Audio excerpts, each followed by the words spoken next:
मुगल साम्राज्य, एक ऐसा नाम जो शक्ति, शान और दौलत का प्रतीक था। बिल्कुल। लेकिन 18वीं सदी की शुरुआत में ये विशाल साम्राज्य मतलब ताश के पत्तों की तरह ढहने लगा। आज हम इसी दौर की गहराई में उतरेंगे, जब भारत ब्रिटिश विजय की दहलीज पर खड़ा था। हमारे पास इतिहास की एक किताब के कुछ अंश हैं जो इस पतन की कहानी बताते हैं। तो सवाल यह है कि इतना मजबूत साम्राज्य आखिर कमजोर कैसे हुआ? और क्या एक धीमी प्रक्रिया थी या फिर कुछ अचानक हुए हमलों का नतीजा? हाँ, चलिए इसका पता लगाते हैं। यहाँ एक दिलचस्प बात यह है कि इतिहासकार इस पतन को दो मुख्य नजरियों से देखते हैं। अच्छा। पहला है साम्राज्य केंद्रित दृष्टिकोण, जो कहता है कि समस्या साम्राज्य के अंदर ही थी, उसकी संरचना, उसकी नीतियां, उसकी अपनी कमजोरियां। बिल्कुल। और दूसरा है क्षेत्र संबंधित दृष्टिकोण, जो साम्राज्य के अलग अलग हिस्सों में जो नई शक्तियां पनप रही थीं, उन्हें कारण मानता है। तो आज की हमारी चर्चा इन दोनों पहलुओं के इर्द गिर्द घूमेगी। हाँ, क्योंकि सच शायद इन दोनों के बीच में कहीं है। तो चलिए इस कहानी को खोलते हैं। हमारे स्रोत बताते हैं कि पतन की जड़ें औरंगजेब की शासनकाल के आखिरी सालों में ही जमने लगी थी। ये बड़ी विडंबना है ना? हाँ, मतलब जिस बादशाह ने साम्राज्य को उसकी सबसे बड़ी सीमाओं तक पहुंचाया, उसी ने अनजाने में उसे कमजोर भी कर दिया। हाँ, और ये कोई एक गलती नहीं थी। इतिहासकार सिडनी ओवेन तो यहाँ तक कहते हैं कि औरंगजेब ने पहला घातक प्रहार तब किया जब उसने अकबर की सुलह-ए-कुल, यानी सबकी भलाई की नीति। हाँ, उस नीति को पलट दिया। उसने हिंदू प्रजा पर जजिया कर फिर से लगा दिया। और इसका असर क्या हुआ? असर ये हुआ कि राजपूत, जो साम्राज्य के सबसे वफादार स्तंभों में से थे, वो भी दुश्मन बन गए। और उसकी मशहूर दक्कन नीति, क्या वो भी एक कारण थी? ऐसा लगता है कि उसने अपने शासन के आखिरी 25 साल तो दक्कन में ही बिता दिए। वो सिर्फ एक कारण नहीं बल्कि एक नासूर बन गई थी। मराठों को पूरी तरह से कुचलने की उसकी जिद, वो एक अंतहीन युद्ध में बदल गई। और इस युद्ध ने शाही खजाने को लगभग खाली कर दिया और मुगल सेना की कमर तोड़ दी। तो मतलब सारी ताकत और पैसा दक्षिण में लग रहा था। और उत्तर में साम्राज्य के दिल में नई समस्याएं सिर उठा रही थी। हाँ, और औरंगजेब के बाद तो मानो कमजोर शासकों की एक लाइन ही लग गई। हाँ, एक के बाद एक। पर सवाल यह है कि क्या ये सिर्फ शासकों की नाकामी थी या फिर मतलब सिंहासन ही इतना अस्थिर हो गया था कि कोई भी उस पर टिक नहीं पाता? ये एक बहुत अच्छा सवाल है। जैसे बहादुर शाह प्रथम, हाँ, औरंगजेब के बेटे। हमारे स्रोत कहते हैं कि वो आखिरी मुगल बादशाह थे जिसके बारे में कुछ अच्छा कहा जा सकता है। उन्होंने कुछ कोशिशें भी की थी, है ना? बिल्कुल, उन्होंने राजपूतों और मराठों के साथ सुलह करने की कोशिश भी की। शायद उनमें काबिलियत थी, पर उन्हें सिर्फ 5 साल मिले। और उनके बाद जो दौर आया उसे अयोग्य उत्तराधिकारियों का दौर कहा जाता है। और उनमें एक नाम बहुत मशहूर है, मोहम्मद शाह रंगीला। हाँ, रंगीला। ये नाम ही पूरी कहानी कह देता है। शासन तो काफी लंबा था उसका, 1719 से 1748 तक। लंबा था पर असरदार नहीं। वो प्रशासन से ज्यादा कला, संगीत और नाच गाने में डूबा रहता था। और साम्राज्य? उसे कोई फिक्र नहीं थी।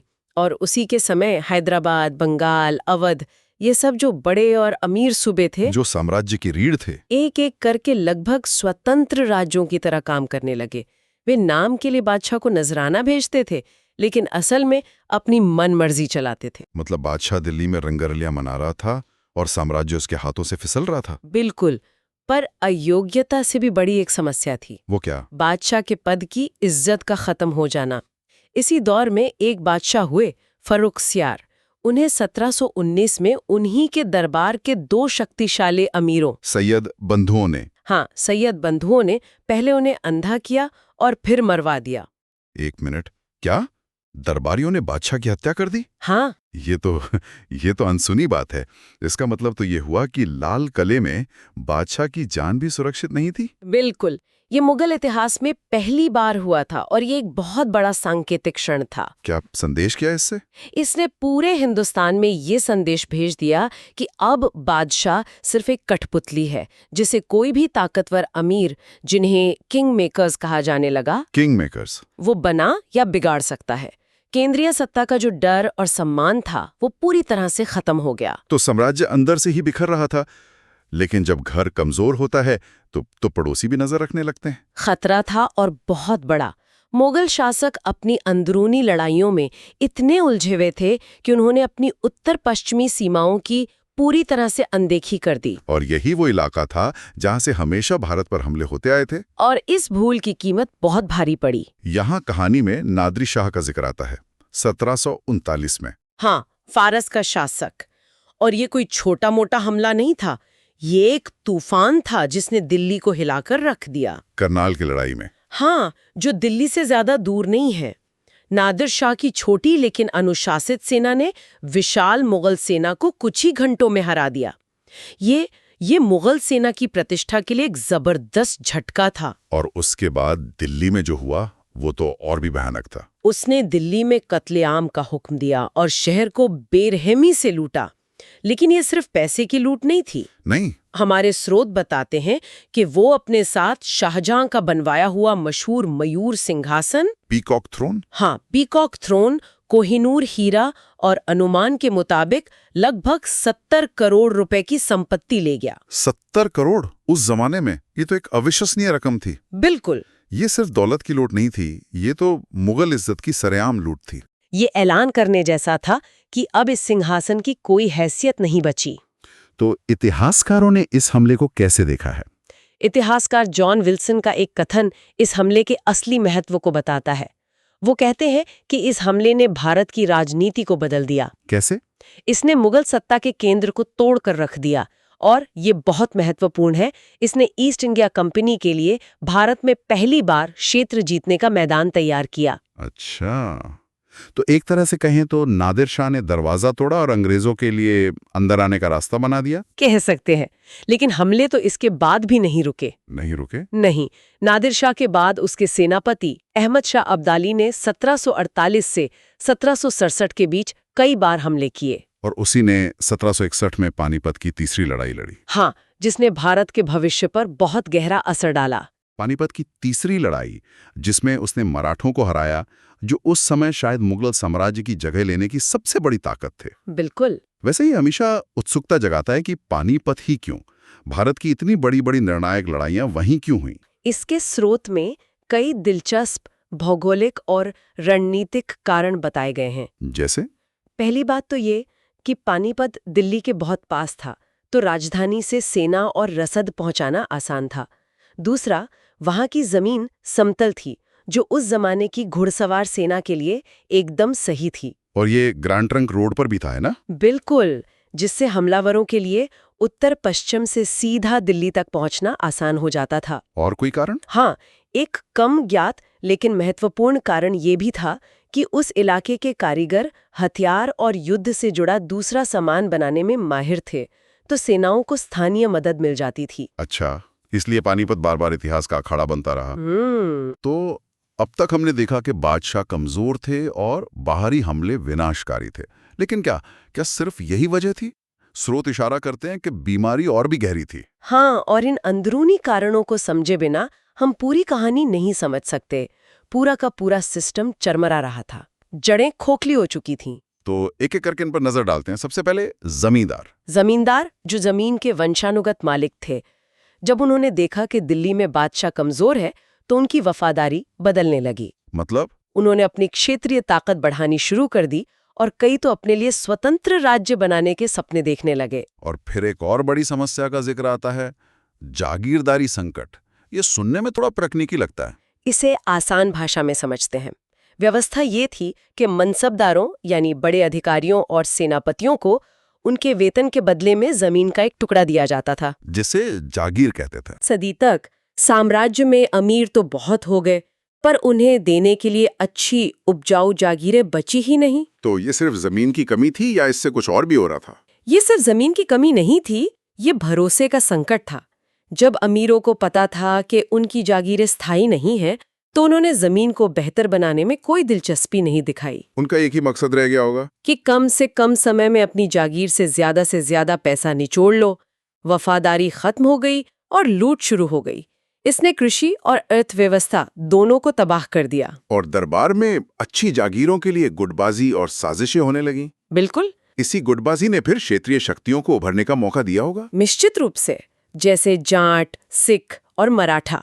ये समूह औरंगजेब के समय से ही विद्रोह कर रहे थे, लेकिन अब केंद्रीय सत्ता के कमजोर पड़ते ही उन्होंने अपनी स्वतंत्रता का खुलेआम दावा करना शुरू कर दिया कि वो मुगल इलाकों से चौथ और सरदेशमुखी नाम के कर वसूलने लगे। ये एक तरह से मुगल बादशाह की संप्रभुता को सीधी चुनौती थी। आप हमारे इलाके में हैं तो हमें टैक्स दीजिए। हाँ, यही। तो अगर हम इन सबको एक साथ रखकर देखें, ये तो एक तूफान जैसा लगता है जहां हर तरफ से हमला हो रहा है। ये किसी एक कारण से नहीं हुआ, बल्कि ये एक डोमिनो इफेक्ट था। सोच कर देखिए, औरंगजेब की नीतियों ने राजपूतों को दूर किया, जिससे दक्कन में सेना की जरूरत पड़ी। दक्कन के युद्ध ने खजाना खाली कर दिया, जिससे जागीरदारी संकट गहराया। और इस संकट ने अमीरों को गुटबाज और स्वार्थी बनाया, जिससे बादशाह कमजोर हुए। और एक कमजोर बादशाह अपनी सीमाओं की रक्षा नहीं कर सका, जिसने नादिर शाह जैसे लुटेरों को खुला न्योता दे दिया। मतलब हर समस्या दूसरी को जन्म दे रही थी। हाँ, अलग अलग इतिहासकारों ने भी इसे अलग अलग तरह से देखा है। जैसे विलियम इरविन ने कहा कि सैन्य अक्षमता पतन का मुख्य कारण थी। तो उनके हिसाब से सेना कमजोर हो गई थी। हाँ, वहीं जैन सरकार ने इसे और व्यापक नजरिए से देखा। उन्होंने इसे भारतीय समाज के मूल में सड़न कहा। उनके अनुसार सिर्फ सेना ही नहीं, बल्कि पूरा प्रशासन नैतिक रूप से खोखला हो चुका था। और सतीश चंद्र और इरफान हबीब, उन्होंने आर्थिक और प्रशासनिक कारणों, खासकर जागीरदारी संकट को सबसे ज्यादा महत्व दिया। तो कुल मिला के ये कई बीमारियों का एक साथ हमला था। हाँ, साम्राज्य के अंतिम दिन तो बहुत दुखद और नाटकीय रहे होंगे। बेहद। शाह आलम द्वितीय के समय को ही लीजिए। उसी के शासनकाल में दो बड़ी निर्णायक लड़ाइयां हुईं। पानीपत की तीसरी लड़ाई और बक्सर का युद्ध। हाँ, 1761 में पानीपत और 1764 में बक्सर, जिसमें मुगल बादशाह, अवध के नवाब और बंगाल के नवाब की संयुक्त सेना को ईस्ट इंडिया कंपनी ने हरा दिया। बक्सर की हार तो एक बहुत बड़ा मोड़ थी ना? वो एक निर्णायक मोड़ था। उसके बाद 1765 में इलाहाबाद की संधि हुई, और इस संधि के बाद मुगल बादशाह असल में ईस्ट इंडिया कंपनी का पेंशनर बन गया। क्या? पेंशनर? हाँ, जरा सोचिए, हिंदुस्तान का शहंशाह एक विदेशी व्यापारिक कंपनी से मिलने वाली पेंशन पर जीने के लिए मजबूर हो गया। यह तो पतन का सबसे बड़ा प्रतीक है। बिल्कुल। और फिर आते हैं अंतिम मुगल बादशाह बहादुर शाह जफर। उनका नाम तो 1857 के विद्रोह से जुड़ा है। हाँ, बहादुर शाह जफर एक कवि थे, एक दुखद शख्सियत। उनके पास असल में कोई ताकत नहीं थी। उनका साम्राज्य दिल्ली के लाल किले तक ही सीमित था। तो फिर 1857 में वो नेता कैसे बने? सिपाहियों ने उन्हें अपना नेता घोषित कर दिया, एक प्रतीक के तौर पर। वो शायद इसके लिए तैयार नहीं थे, लेकिन उनके पास कोई चारा नहीं था। और जब विद्रोह को कुचल दिया गया? जब विद्रोह असफल हुआ तो अंग्रेजों ने उन्हें पकड़ लिया। उन पर मुकदमा चलाया गया और उन्हें देश निकाला देकर रंगून भेज दिया गया। और वहीं 1862 में गुमनामी में उनकी मृत्यु हो गई। हाँ, और उनके बेटों को उनकी आंखों के सामने गोली मार दी गई। ये एक साम्राज्य का बेहद क्रूर और दुखद अंत था। और फिर 1 नवंबर 1858 को महारानी विक्टोरिया की घोषणा के साथ सदियों पुराने मुगल साम्राज्य का कागजों पर भी आधिकारिक तौर पर अंत हो गया। एक युग का अंत। तो हमने देखा कि मुगल साम्राज्य का पतन किसी एक घटना या एक व्यक्ति की गलती का परिणाम नहीं था। नहीं, ये एक बहुत ही जटिल प्रक्रिया थी, जिसमें कमजोर नेतृत्व, आंतरिक सड़न, क्षेत्रीय शक्तियों का उदय और विनाशकारी बाहरी आक्रमण सब कुछ शामिल था। ये एक महत्वपूर्ण सवाल खड़ा करता है। क्या इस पतन के लिए व्यक्ति जिम्मेवार थे, जैसे अयोग्य बादशाह और उनके स्वार्थी अमीर, या फिर पूरी व्यवस्था ही इतनी दोषपूर्ण हो गई थी कि उसका पतन होना तय था? दिए गए स्रोत बताते हैं कि ये दोनों का मिला-जुला असर था। व्यक्तियों की गलतियों और नाकामियों ने एक पहले से कमजोर होती व्यवस्था को और तेजी से ढहा दिया। इस विशाल साम्राज्य के पतन ने भारत में एक बहुत बड़ा शक्ति शून्य, एक पावर वैक्यूम पैदा कर दिया। अब सवाल ये था कि इस खाली जगह को कौन भरेगा? और यहीं से ब्रिटिश राज के लिए मंच तैयार हुआ। मराठे, जो सबसे बड़े दावेदार थे, पानीपत में हार कर कमजोर हो चुके थे। सिख, जाट और दूसरे क्षेत्रीय राज्य आपस में ही लड़ रहे थे। बिल्कुल, और इस बिखराव का फायदा उठाने के लिए ईस्ट इंडिया कंपनी अपनी अनुशासित सेना और चालाक कूटनीति के साथ पूरी तरह से तैयार थी। इतिहास में खालीपन कभी नहीं रहता, कोई ना कोई शक्ति उसे भरने जरूर आती है। ये सोचने पर मजबूर करता है कि अगर 1761 में पानीपत की लड़ाई मराठे जीत जाते तो क्या भारत का भविष्य कुछ और होता, खैर, ये एक अलग चर्चा का विषय है। अगर आपको ये जानकारी उपयोगी लगी तो इसे लाइक, शेयर और सब्सक्राइब करें।